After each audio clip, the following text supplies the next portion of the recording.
课堂礼拜即将开始，请将手机关机或关静音。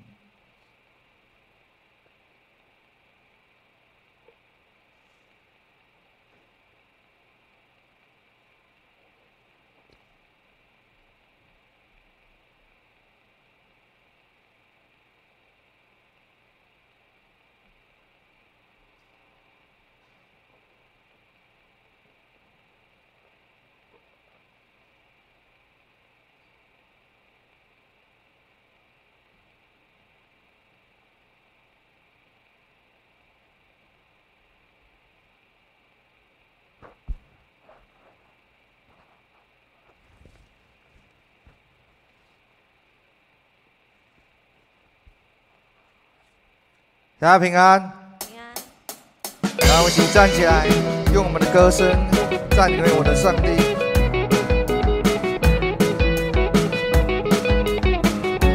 一起拍手。耶和华是我的主，你不知动摇。有耶和华的帮助，还要举谁呢？耶和华是我们家。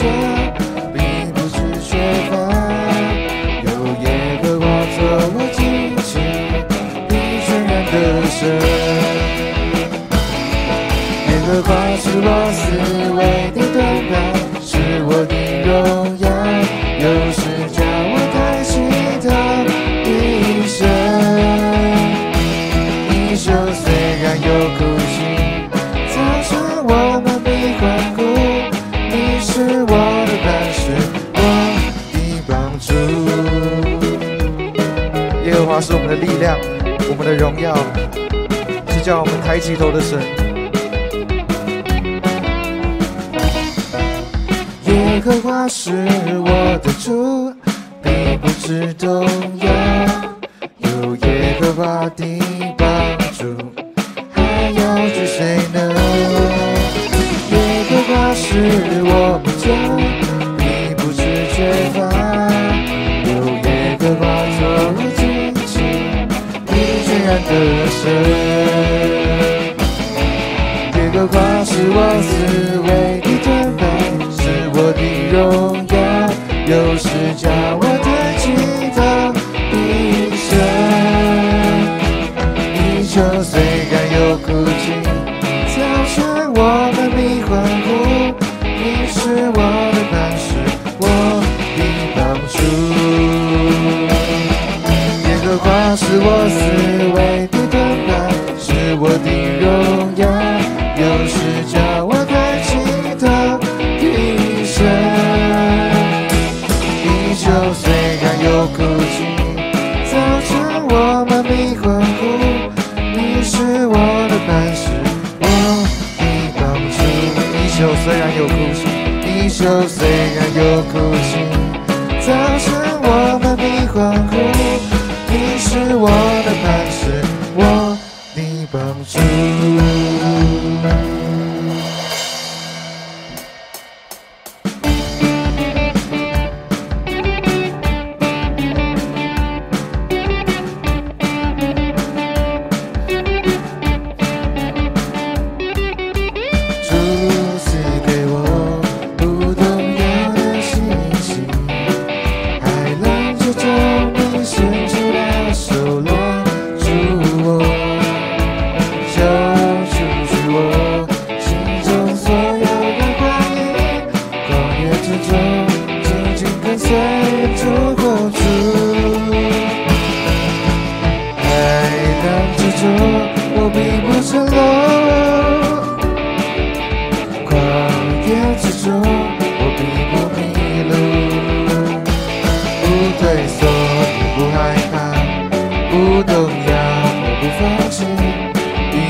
就求主赐给我们不动摇的信心，让我们更加坚定的跟随你。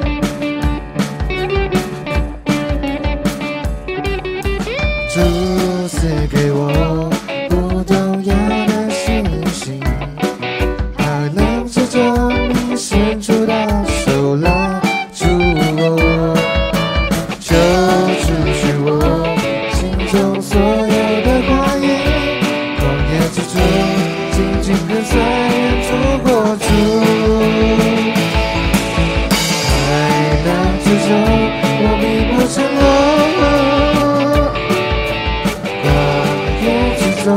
我并不迷路，不退缩也不害怕，不动摇也不放弃，因我随心应许不改变。困难之中我仍然赞美，疑惑之中我仍然祷告，心在水的信心，刚强壮胆的前进，我的神必在前面为我征战。我的祷告，无论求什么，只要相信就必得着。我的祷告，无论求什么，只要相信，只要相信，只要相信，就必得着。海浪之中，我迷不成路；旷野之中，我必不迷路。不退缩，也不害怕，不动摇，也不放弃。我随心应许不改变，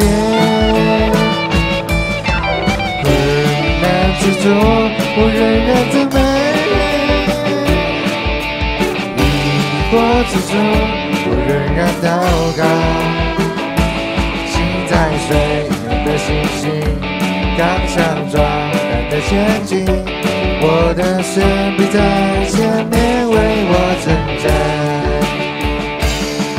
在水面的信心，刚强壮胆的前进，我的心在前面为我征战。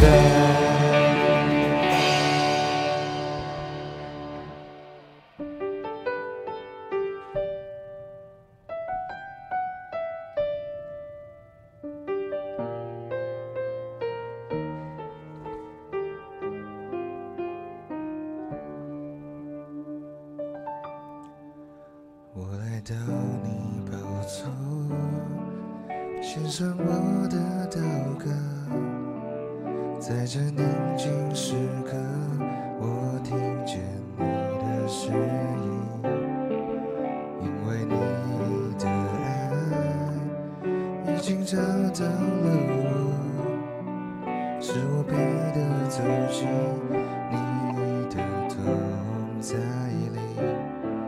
在这安静时刻，你聆听我呼求，享受在你的荣耀圣洁中，求你扬起脸来光照我的心，你是我心充满了快乐，主啊，你是我全然心靠，耶和华是我安然居住。我来到你宝座，献上我的祷告，在这宁静时刻，我听见你的声音，因为你的爱已经找到了我，使我配得走进你的同在里。在这安静时刻，你聆听我呼求，坐在你的荣耀圣洁中，求你扬起脸来光照我的心，你是我心充满了快乐。主啊，你是我全然心靠，耶和华是我安然居住。求你扬起脸来光照我的心，你是我心充满了快乐。主啊，你是我全然心靠，耶和华是我安然居住。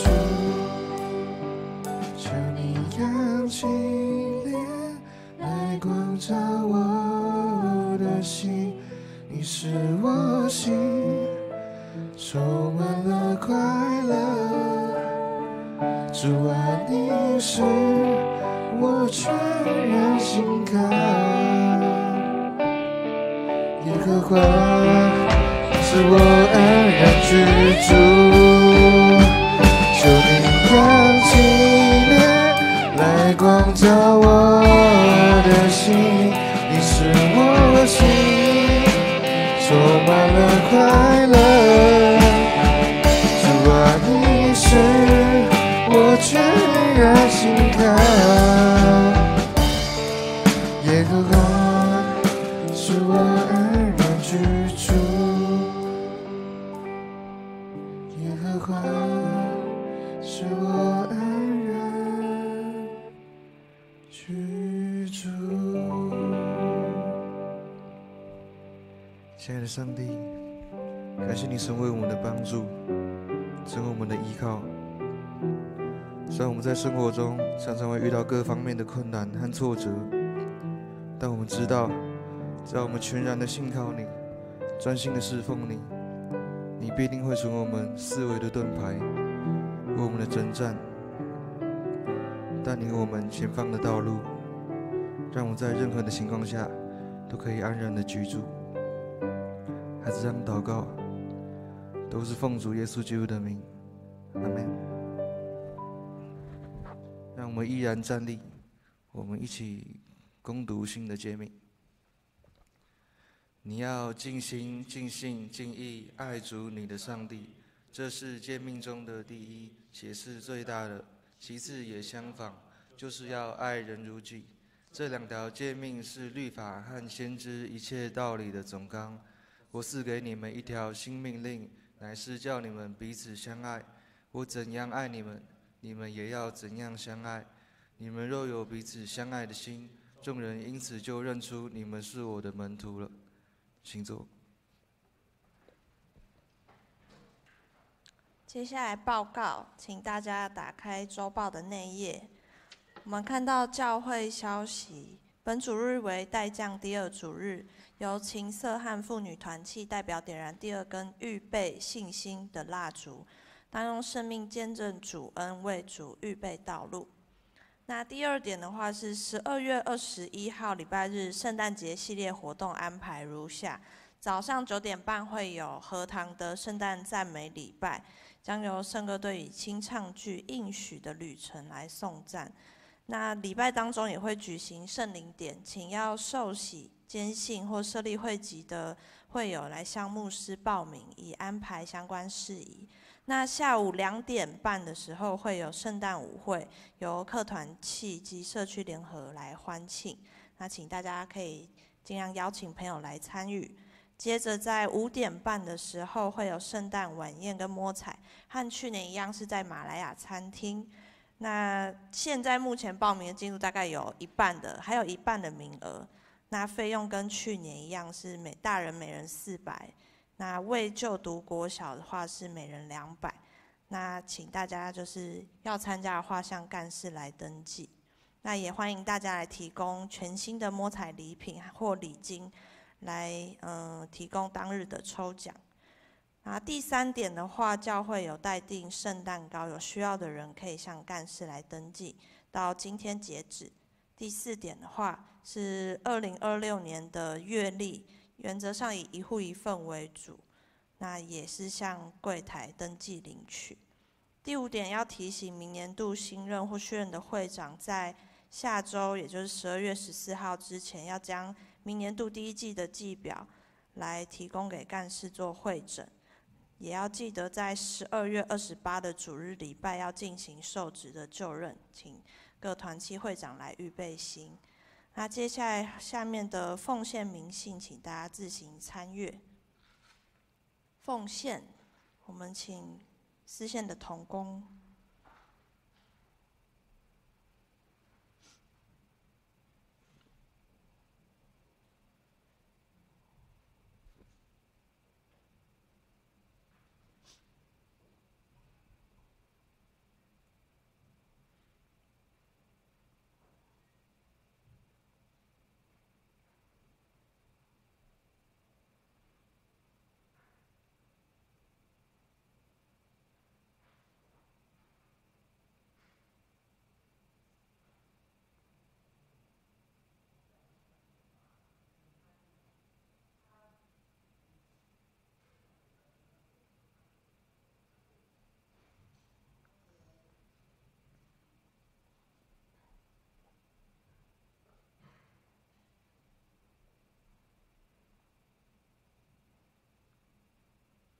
我们一起低头来祷告。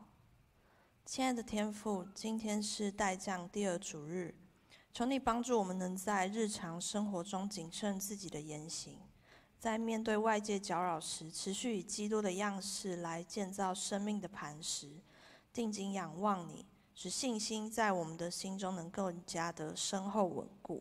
也盼望我们都能以行动来回应你的恩典，更多与你连结。在此也献上一点金钱作为圣工之用，求你悦纳。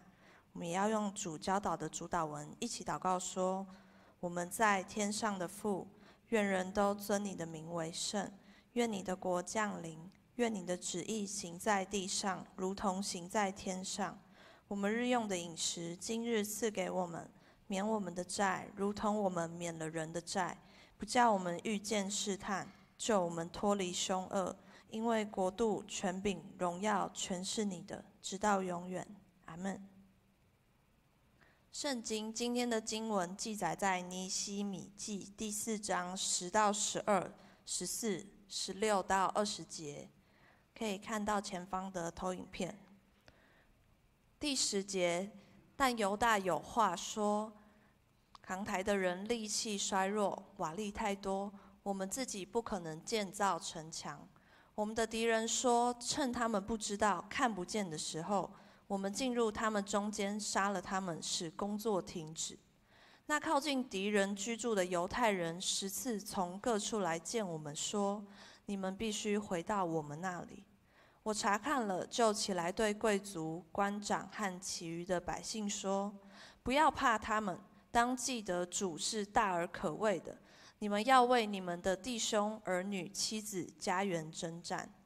第16节，从那日起，我的仆人一半做工，一半拿枪、拿盾牌、拿弓、穿盔甲。官长都站在犹大全家的后边。他们建造城墙、扛抬材料的人扛抬的时候，一手做工，一手拿兵器。建造的人都腰间佩刀建造。吹角的人在我旁边，我对贵族、官长和其余的百姓说：这工程浩大，范围辽阔，我们在城墙上彼此相离很远。你们一听见脚声在哪里，就聚集到我们那里去。我们的上帝必为我们征战。接下来是正道，今天一节牧师要讲的题目是：一手做工，一手拿兵器。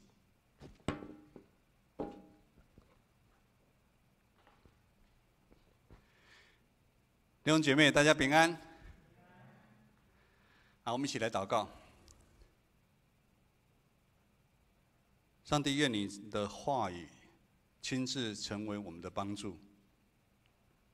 你深知道我们每一个弟兄姐妹的心怀意念，你赐下安慰，赐下怜悯，赐下医治，甚至你赐下盼望在我们心里面，带领我们。透过你的话语，让我们重新燃起我们对主你的爱，重新燃起建造城墙的力气。主，我们将以下时间仰望、祷告、祈求，奉靠耶稣的名，阿们。有没有人想过生命是什么？应该多少会嘛？人的一生，你又在追求什么？人常常在有限的生命当中，我们常常要追求非常多、非常多。从小我们就有想完成的目标。可是当我们越来越大的时候，我们到一个地步的时候，我们了解我们人的能力其实真的很有限。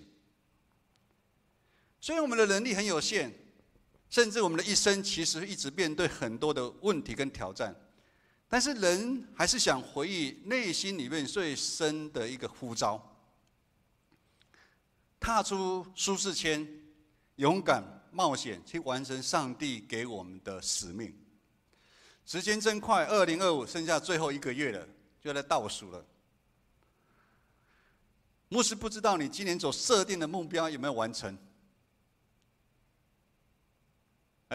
一所，你今年有没有设定什么目标有完成吗？你今年目标完成很多嘞，成家立业，什么你都有嘞，娶个美娇妻，又准备要生一个小宝，以翔应该今年也是完成很大的目标，当爸爸了。换一个问法，就是我们今年上帝给我们这个职分，基督徒。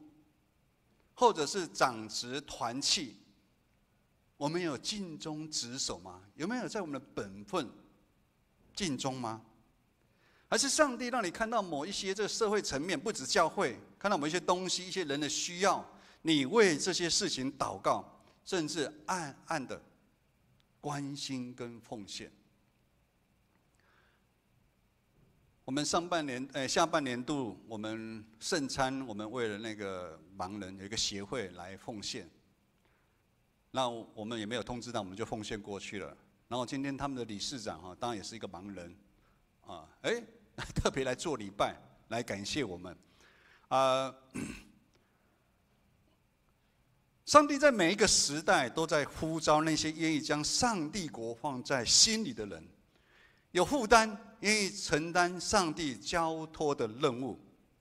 我们有看到，我们有一些我们很敬佩的一些伟人，亚伯拉罕、约瑟、摩西、耶稣亚、大卫、所罗门，他们也回应呼召，他们完成了许多艰难的任务。因着他们的故事，带给历世历代的基督徒、上帝的子民很大的一个盼望。今天经文的背景是尼希米。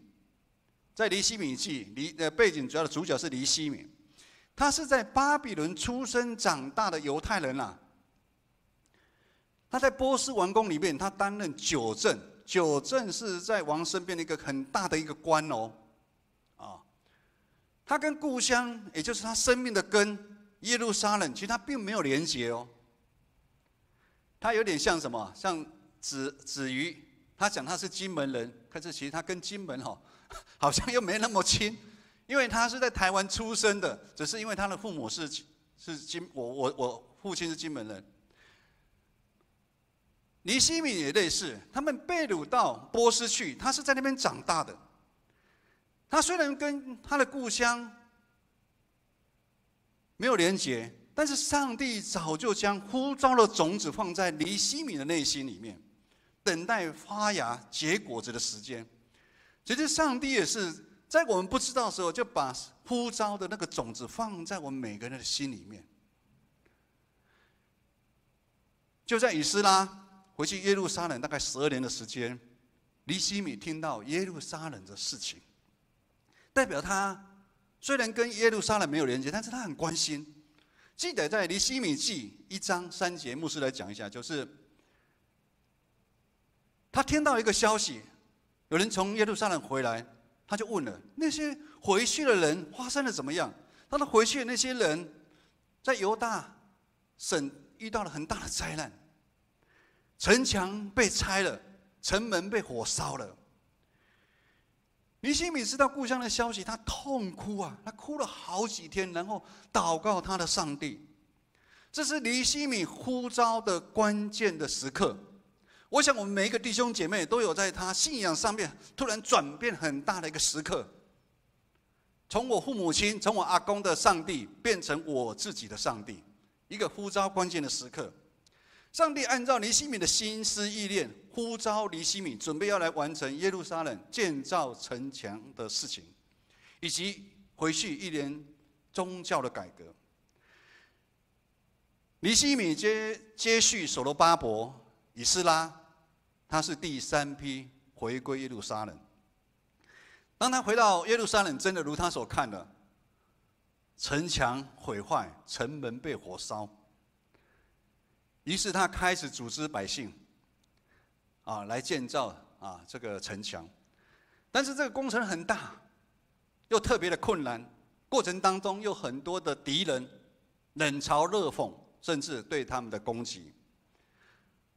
我们一起来看今天的经文今天的经文10到12节，12到12节记载了他们这时的百姓，他们已经身心俱疲了，他们想要放弃了，我们一起来读10到12节，来请。但犹大有话说：扛台的人力气衰弱，瓦砾太多，我们自己不可能建造城墙。我们的敌人说，趁他们不知道、看不见的时候，我们进入他们的中间，杀了他们，使工作停止。那靠近敌人居住的犹太人10次从各处来见我们说：你们必须回到我们那里。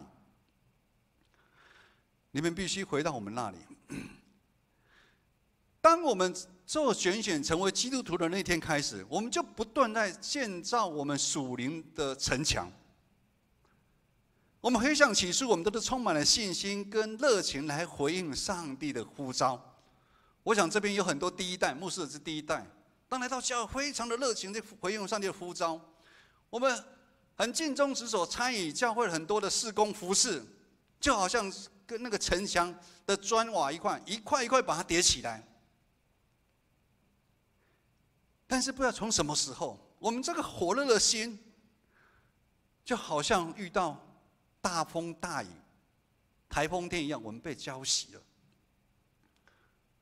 因为现实当中追求信仰总是要付上不小的代价，就好像这群回去耶路撒冷建造城墙的人，当他们面对敌人的攻击的时候，他们要做选择。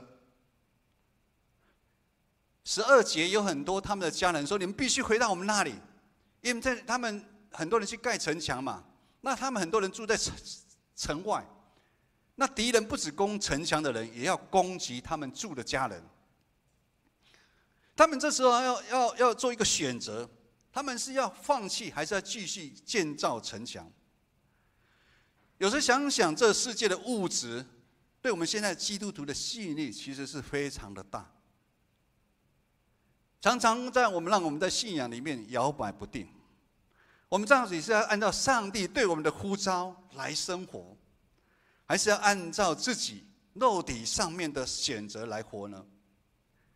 其实当我们有这个摇摆的时候，我们知道我们已经不像以前那么全然依靠上帝的恩典。我们渐渐会开始用我们的血气，用我们的肉体在服侍上帝的教会，以至于开始会觉得服侍的过程当中困难重重，我们服侍的热情慢慢减少，我们常常在服侍当中跟弟兄姐妹产生摩擦，甚至出现埋怨，还有冲突。这个信仰不知道什么时候变成是宗教，变成是好像例行的公事，我礼拜天就是要去教会，团契我就要去，交差了事。其实现在的教会陷入极大信仰上面的一个危机。其实自古到现在，上帝呼召的服事、事工都不是简单的，而且是一定要受苦。100多年前，上帝呼召马偕来到台湾宣教的时候，他被泼粪，很多教堂被异教徒来焚烧。因为受呼召本身就是一个改变。在一边民间里面，你去拜拜，我这边啊，那个妈祖也拜，关公也拜，什么也拜，什么拜。我要做很大的改变吗？不用，你只要烧香、香油钱就好。没有，他没有让你改变什么嘛。宗教都是劝人什么为善的。可是当我们被上帝呼召成为不一样的身份的时候，我们开始要面对地理环境上面的改变。我们看到尼希米他，你看从那么远的地方，他到耶路撒冷。我们要开始面对文化上面的改变，甚至社交上面的改变。可能从这边有2、3代、4代人，可能改变没那么大。来，这边有第一代基督徒的人举手一下，第一代的，好，后面第一代的还不少啊。第一代的时候的改变是非常大的哦。以牧师来讲，我本来在公司里面是跟着同事初一十五，我们都一起拜拜的嘞。突然间，你跟他们不是同一国人，你知道吗？他们要叫你不叫你也是很为难呢。拜拜的东西要不要给你吃也很为难呢。然后他们开始谈的风花雪月之后，你不是很想谈的嘞，因为圣灵与我们同在，你对那些有的没有，你开始会拒绝的嘞。然后我们开始要过着为基督而战的生活了，这么大的一个改变呢。就像牧师那时候跟我们的股东说，我要去读神学院。我的股东说，你去读神学院1个月多少钱？我说读神学院没有钱，还要付学费。他说你怎么那么傻？你在这边1个月10几万赚，你不赚？他们没办法懂。我们开始要做一些改变。尼希米他原本在波斯皇宫里面有安稳的生活，享受的荣华富贵，一定有的。但是如今来到落后、肮脏、破旧又乱的耶路撒冷，然后他看到他自己的百姓又开始过了世俗的生活，然后拿来建造城墙，有那么多敌人想要来攻击他。我们回想一下，我们不要那么天真，我们想想哈，尼希米这时候心里面他到底会想什么？如果你是尼希米，你会想什么？早知道为什么回来，对不对？我记得一手有一次讲什么有一个牧师来分享为什么他什么连那个谢礼教会很穷，谢礼都拿不出来是不是这个一手说他为什么要去做呢？他很单纯你看也没谢礼他为什么要去当传道人？这个也是很正常，这个是很实际上面的问题然后我们呢，如果我们成为基督徒之后，然后环境又没有过得比较好，你会不会想，那我为什么要来信这个教？会不会？其实牧师就是这样子，我信了之后，我本来还有一栋房子，后来就卖掉，你知道吗？很没见证嘞。信了耶稣，信了教之后，房子还卖掉。弟兄姐妹，如果我们用一般的眼光来看我们眼前碰到的危机，就好像犹太人他们现在建造城墙碰到了双头的危险。什么危险？他们建造人本身的危险，还有什么？他们家人一直在叫你们赶快回来，他们要攻击我们。这时他们一定是充满了软弱、悲观、灰心。我干嘛要再建造这个城墙呢？这个是不可能完成的任务啊！放弃吧。很多人其实在教会里面碰到很多的问题，他们就放弃，就离开了。很多人把基督教的信仰当作一般的民间宗教来看待。我有烧香，我有奉献，你就要来保庇。以至于当碰到危险的时候，他就放弃了。但是尼希米他却没有这样想，尼希米他没有这样讲，他很坚定，这是上帝对他的呼召。我们一起来读14节的经文，14节，好，我们一起读一下，好，来，请。我查看了，就起来对贵族、官长和其余的百姓说：不要怕他们，当记得主是大而可畏的。你们要为你们的弟兄、儿女、妻子、家人征战。当我们在建造属于我们自己看不见属灵城墙的旅程当中，我们其实忘记了一件事情。我们常常是一头热、一股脑，我们忘记我们呼召，我们做工，呼召做工是做工的主上帝。我们已经忘记了，我们忘记上帝才是呼召的主人。我们常常反客为主，我们常常建造城墙的重担放在我们的身上，以至于我们在教会的事工上面，当会压得我们喘不过气来，因为我们都是靠我们自己在做。生活上面的重担也是一样，因为我们靠我们自己在征战，所以我们会喘不过气来。我们看到尼希米，他碰到这么大危难的时候，他说：“我查看了。”他停下脚步了，他在看，他这个时候他在祷告，仰望上帝的帮助。我查看了，他知道靠他自己没办法。尼希米开始呼吁众人怎么样？将眼光转移到上帝身上。弟兄姐妹，当我们碰到困难的时候，不管是在自己个人的事情，还是教会一些冲突、一些困难的时候，我们常常看到问题，我们常常看到我们自己的问题，我们常常看到我们那个病痛的问题。我们现在有一个老姐妹，感谢主，她从加护病房到普通病房，但是她失去了语言的能力，失去了很多的能力，但是她现在要开始做复健，然后马偕医院请她离开，自己去找一个复健的医院。我说哇，现在医院是这样子的，我们不了解现在医院的体制是怎么样，家属很担心。牧师，我们自己要去哪里找医院来复健？因为有复健有关键的时期。我说我们祷告，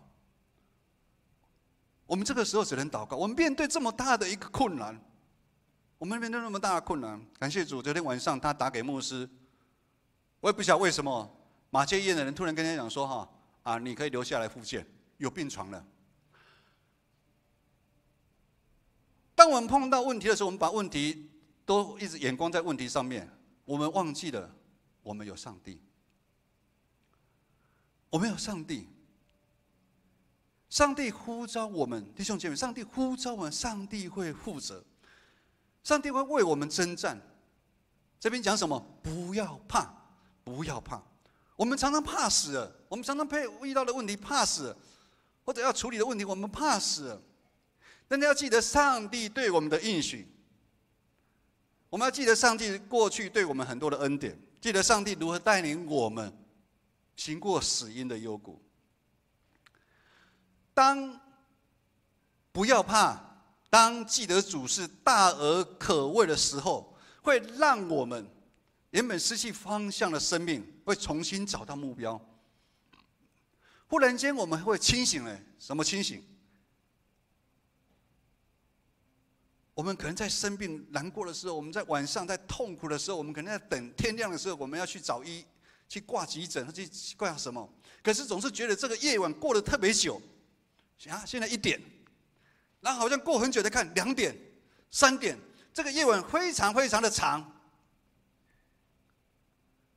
弟兄姐妹，但是我们要知道，其实现在上帝陪着你。我们忽然清醒了，我们在跟我们的仇敌对抗的时候，其实上帝与我们同在，上帝与我们同在。我们这阵子的弟兄姐妹，他们的病症都是非常的大，非常非常的大。但是牧师就跟他讲，你要呼求上帝，牧师可以为你祷告，可以去看你，带着全教会的爱去看你。但是常常是你一个人要面对病痛的时候，这个时候你可能请邀请上帝来帮助你。原本我们生命当中已经挥之不去、快熄掉了灯火，我们又渐渐亮起光来。原本仇敌对我们的攻击，让我们的手脚已经软掉的手，又慢慢壮起来。因为什么？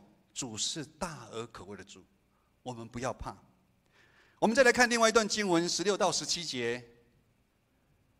从那日起，我的仆人一半做工，一半拿枪、拿盾牌、拿弓，穿盔甲。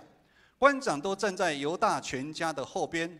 他们建造城墙，扛抬材料的人扛抬的时候，一手做工，一手拿兵器。一手做工，一手拿兵器。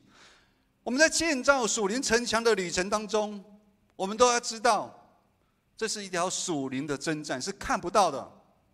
看得到的敌人，其实根本没什么好害怕的，最怕是看不到的个敌人。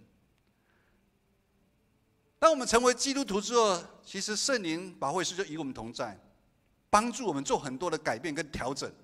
但是圣灵动工，魔鬼也开始动工。当我们将一块一块的砖叠上去盖城墙的时候，当我们看到城墙不错的时候，我们享受在那个盖好城墙的那个一半的成果的时候，也就是说，好比我们享受在教会团契的美好，我好喜欢在社区里面的团契，那个感觉多好！我们建成，我们有爱，那个氛围多好！我们也享受上帝对我们的祝福，让我们的家庭幸福美满的时候，就在这个时候，当我们不够警醒的时候，当我们一不注意的时候，魔鬼就在想不到的时间点，从四面八方来攻击我们，让我们这个本来你建造好了一个城墙，这个砖瓦被有一个破洞，我们知道有一个破洞会怎么样？敌人就可能会从那边钻进来，或者风就会吹进来，而且他常常会攻击我们最在意的人、事情跟东西。牧师问你一下伯彦、信如，你们两个现在最在意的人是谁？对方，好，对方，其实一般我们父母亲最在意的都是小孩啦，对不对？小孩啦。牧师讲一个志梅牧师全职被呼召去读神学院的时候，你知道志梅牧师那时候最在意的是谁？其实我们一家最在意的是子爱。子爱那时候大概几岁？10几年前了，那时候大概还幼稚大班幼稚大班、中班。子爱我们家子爱真的是上帝赏赐给我们的所以有一个爱字他9个月就跟我们去耶路撒冷了，9个月现在是台湾保持最年轻的9个月。他小时候头好壮壮，他喝母奶，他从来没有喝过那个配方牛奶，奶瓶都没有，奶嘴也没有。他从来不会，真的身体非常的好。但是当志梅牧师要去读神学的时候，子爱开始生病了，而且还是住院的那一种记得志梅牧师要去神学院报道的那个晚上，让他住在那边那时候子爱在马偕院病房里面，志梅牧师是流着眼泪去神学院报道。弟兄姐妹，魔鬼撒旦都是会攻击我们最在意的人，还有我们最想要的做的事情，他会来破坏；还有我们最在意的东西，甚至他会引诱我们，让我们渐渐对信仰麻痹，让我们对这个信仰群体失去信心，甚至失去对上帝的敬畏。跟随基督是一辈子的事情。我们的确需要回应上帝的呼召，来做上帝的工，为主征战。这也是成为基督徒最大的一个使命。但是呢，我们需要有武器我们要对抗这个恶魔，我们需要是武器我们需要一手做工，一手拿武器这武器就是属灵的军装还有上帝的话。弟兄姐妹，我们不能只知道说我受洗了，但是我们不能在头脑上只知道，我们要读经，我们要祷告，我们要灵修，来操练我们的武器让我们知道我们的上帝是怎么样的一个上帝这边之前有拜拜过的其实现在那个谁还有现在没在拜，以前在拜。我拜关公，我不用太了解关公是什么样的人我拜妈祖，我不用太了解妈祖我们以前公司还会跑到那个中和红炉地去拜那个很大意思那个土地公，我不用管土地公的背景啊，但是我们要对上帝，我们要去认识啊，我们要去认识上帝啊。我们更要在奉献、委身服事上面，彼此相爱面去操练这个武器。信仰如果没有实践，是纸上谈兵啊。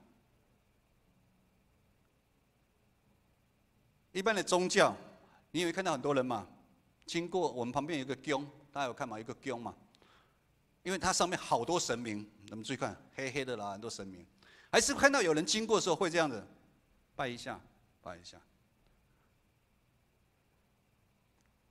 他不用做很大的操练，他只要拜一下，他觉得他拜不可能怎么样，他认真拜一下。但是我们不一样。我们的信仰，我们要委身服事，我们要在彼此相爱当中操练我们的武器，我们要去实践啊。我们也真的要去学习奉献啊。奉献也有财务上面的奉献，之前讲到牧师讲过嘛。当我们会奉献的时候，我们才知道我们所有的是上帝给我们啦。牧师这还是很多人不奉献啊，但是牧师在救你，你知道吗？牧师也讲过嘛，上帝的教会他自己他不缺钱的啦，但是上帝透过让我们奉献，是在帮助我们，让我们知道我们的有是上帝给我们的。这个跟一般的外面那个信仰宗教是不太一样的啊，是不太一样的。如你只有真的在彼此相爱当中，你才能经历上帝是活的上帝。当你陪很软弱的弟兄姐妹走的时候，你才能跟着经历上帝是真的又活的上帝。当牧师在带领那些在苦难当中的弟兄姐妹祷告的时候，我真的也是无能为力，但是我们就一起祷告。上帝自己开路，我也吓一跳。你不用再去哪里找了，他已经打好多电话了，很多医院都说我们都满了，我们都满了。上帝就真的自己开路。我们也需要在这个信仰团体里面学习什么？学习爱、忍耐、包容、顺服、谦卑，甚至在苦难当中，我们要学习等候、操练我们的武器。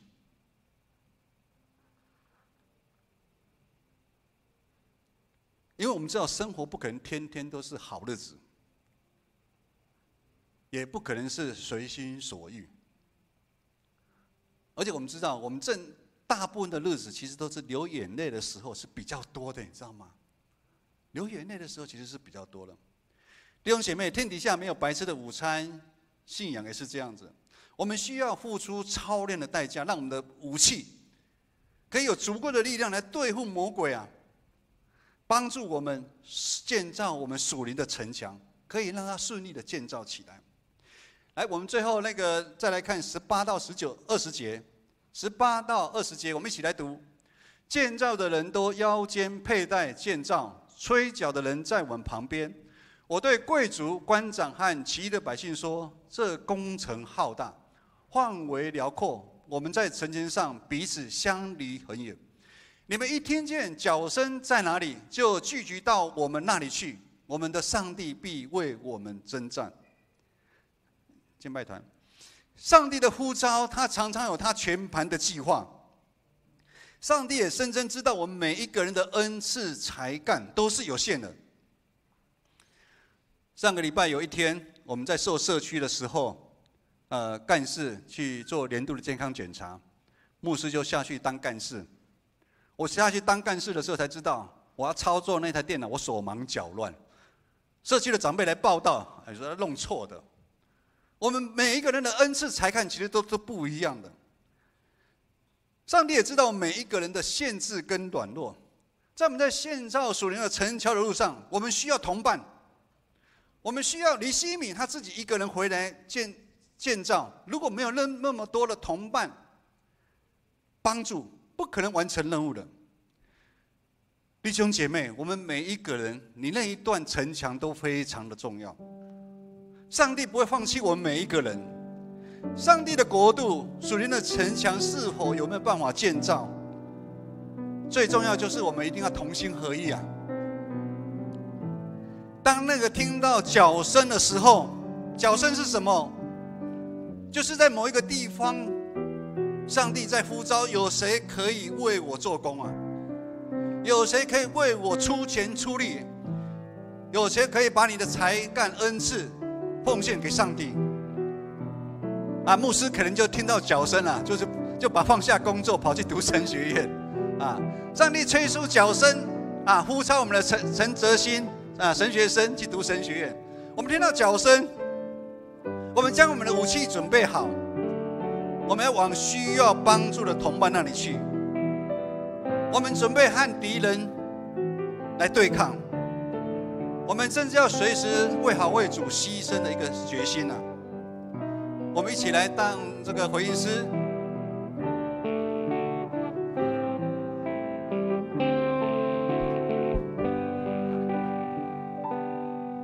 我来到你宝座，献上我的祷告，在这宁静时刻，我听见你的声音，因为你的爱已经找到了我，使我配得走进你的同在里，在这安静时刻，你聆听我呼求，享受在你的荣耀圣洁中，求你开启来光照我的心，你使我心充满了快乐，主啊，你是我全然心渴，耶和华是我安然居住。我们一起来祷告。天父上帝，我们满心感谢赞美你，谢谢你的恩典跟怜悯，让我们此时此刻，我们来到教会，我们来认识你，我们来敬拜你，我们来仰望你。主，我们知道在我们的生命当中有许许多面对许许多的生命当中的一个挑战，我们常常靠我们自己的血气，我们常常靠我们自己的智慧，我们的算计，我们来面对生命当中许许多仇敌对我们的攻击。求主你帮助我们，记得主你是大而可畏的主啊，你是那位创造宇宙万物的主。因为我们知道，当我们记得主的时候，主你就会成为我们的力量跟帮助。有主你在我们身上的时候，我们就不害怕。求主也呼召在这个世代能够为主去征战的工人，我们要一手做工，我们要一手拿起武器，我们要为主征战，好的征战。愿我主耶稣基督的恩惠、天父上帝的慈爱、圣灵的感动与你们同在，从今时直到永远。阿们。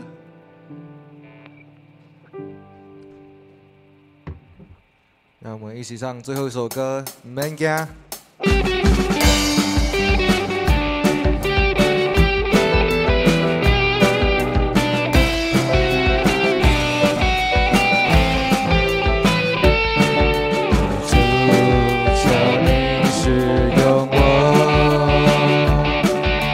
主再见我，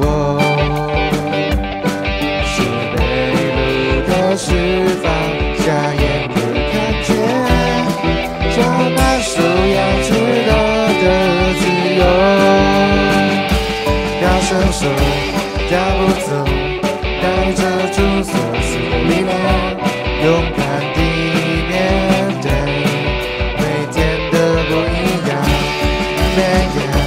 作为感，有主同行不害怕，我要去传扬，每天都说哈利路亚，哦哦哦哦哦哦哦哦哦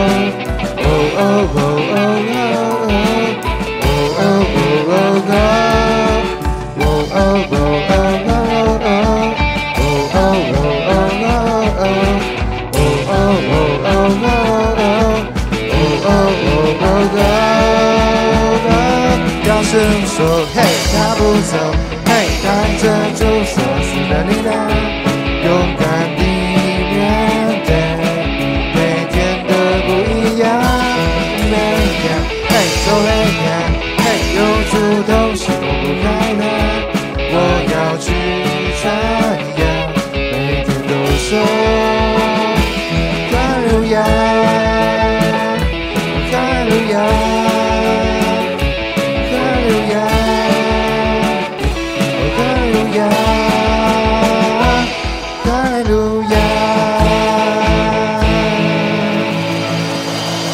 2堂礼拜到这里结束，大家可以彼此交谊。